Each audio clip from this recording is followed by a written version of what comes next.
हरियाणा के वरिष्ठ आईएएस अधिकारी अशोक खेमका द्वारा दर्ज कराई गई एफआईआर नंबर 171 को खारिज करने की मांग को लेकर दायर की गई याचिका पर पंजाब एवं हरियाणा हाईकोर्ट में सुनवाई हुई। पंजाब एवं हरियाणा हाईकोर्ट के सीनियर एडवोकेट राजेश गर्ग ने बताया कि सरकार और हमारा पक्ष सुनने के बाद न्यायाधीश ने आदेश दिए हैं कि तफ्तीश चाहे चलती रहे, लेकिन इस केस में चार्जशीट दाखिल नहीं होगी। पूरा मामला क्या है और कोर्ट ने इस मामले में क्या कार्रवाई की, इस बारे में खास बातचीत की हमारे सहयोगी अनिल कुमार ने पंजाब एवं हरियाणा हाईकोर्ट के सीनियर एडवोकेट राजेश गर्ग से। हरियाणा के वरिष्ठ आईएएस अधिकारी अशोक खेमका द्वारा दर्ज करवाई गई एफआईआर को खारिज करने की मांग को लेकर दायर की गई याचिका पर हाई कोर्ट में क्या कार्रवाई हुई, इस मेरे साथ हैं सीनियर एडवोकेट राजेश गर्ग। इनसे जानते हैं कि आज इस मामले में क्या कार्रवाई हुई है। देखिए अनिल जी, जैसे पहले भी मैंने आपको बताया था कि ये केस 6 जून को प्रीलिमिनरी हियरिंग के लिए आया था पहले हाई कोर्ट में, जबकि हाई कोर्ट ने स्टेट से इस पर रिपोर्ट मांगी थी।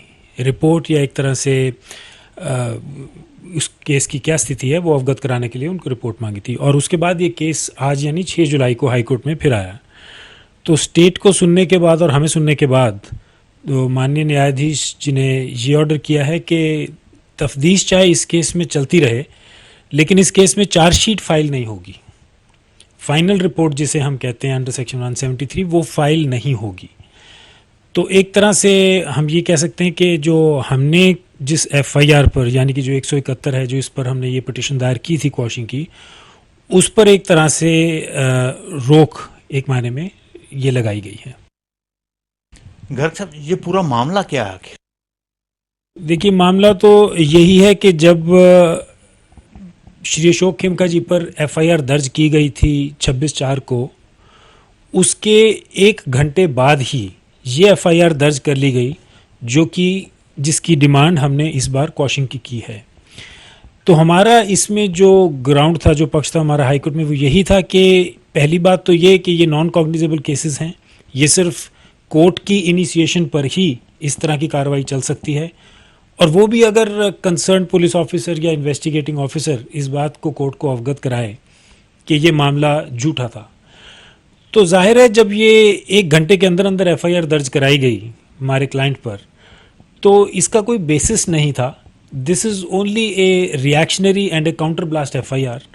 तो इसकी जब तक पहली एफआईआर की तफ्तीश चल रही है under the prevention of corruption act against mister Ashok Khemka, तब तक इस एफआईआर का लॉन्च होने का कोई मायने ही नहीं बनता था।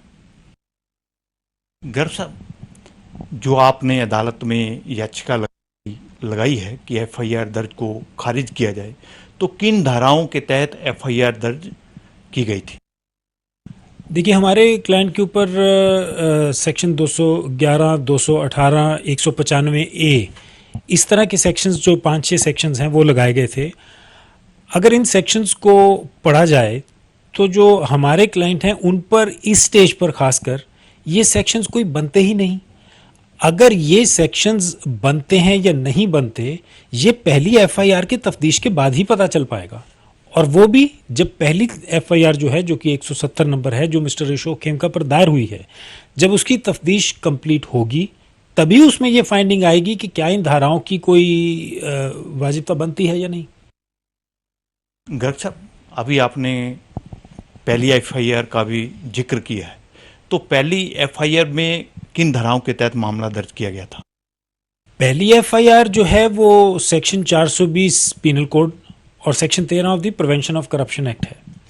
तो उसमें तफ्तीश अभी चल रही है, बल्कि उस तफ्तीश की क्वॉशिंग के लिए जब मिस्टर अशोक खेमका हाईकोर्ट में गए थे, तब हाईकोर्ट ने उसमें ऑर्डर ये स्पेसिफिकली करा था कि उसमें तफ्तीश चलेगी और तफ्तीश में कोई बाधा या स्टे नहीं होनी चाहिए।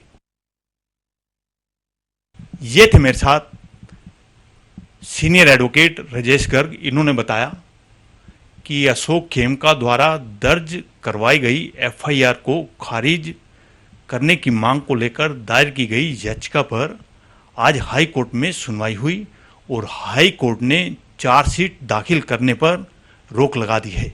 Anil Kumar, total news, Chandigarh.